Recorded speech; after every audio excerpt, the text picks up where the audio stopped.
Hey guys, I'm Jade Harding from Photo Factor. Welcome to part 3 of this 5-part series of getting to know some Photoshop basics. So in part 1, we covered how to open up an image or create a new document. In part 2, we shared with you a little bit about the workspace and getting to know your way around. In part 3, we're going to show you how to zoom in and out of an image and pan your way around it. So let's dive straight in. And so one of the tools available to you, if you go down to the bottom of your menu bar, is the magnification, or it looks like a magnifying glass. It's actually known as the zoom tool. So if you click on that, you'll see it defaults to a plus option, which means if I click, it zooms in. Notice that up top here on the title bar, we were at 100%, it's now jumped to 200%. I click again, 300%, 400%, etc., etc. You can also see that down here at the bottom left hand corner that we are at 400%, right? If you want to zoom out, you simply hold the Alt key on a Mac or an Option key on Windows, and you'll see the little cursor changes from a plus to a minus. And so we just click back out. Each time you click, it zooms back out.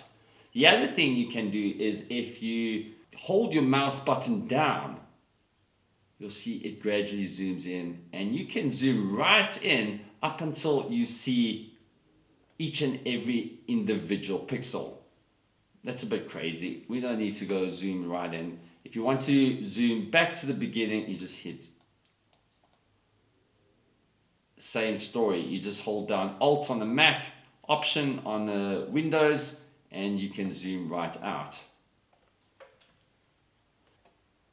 The other way you can do it is if you go to View in your top menu bar, click on the drop down menu and scroll down to zoom in and out.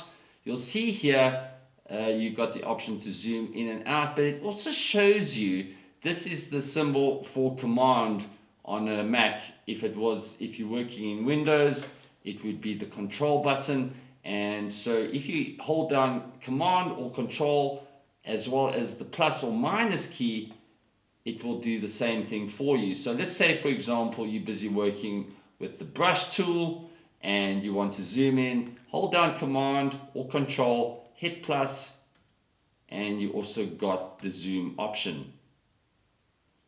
That thereby you needn't navigate your way off the brush tool or whatever tool you're already currently working with.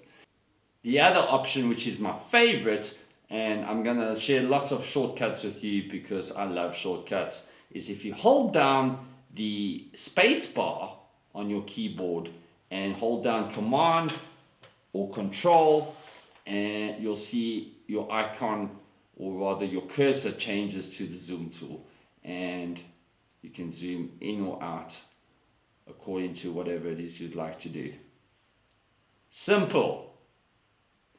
If you have now zoomed into an image and the image is now filling beyond the document workspace or the document window, and you want to move your way around, you'll see here you can either do so by moving these bars to the right or at the bottom. But there is a tool for this, and this is called the hand tool, which is situated just above the zoom tool. And if you just click with your mouse, you can find you are able to pan in whichever direction you should so choose. The other option is, and I said I love shortcuts, didn't I? If you're on another tool, say the brush tool, and you want to pan around again, you hold down the space bar and you'll see your hand tool, i.e. your pan tool, appears, and you can navigate your way around.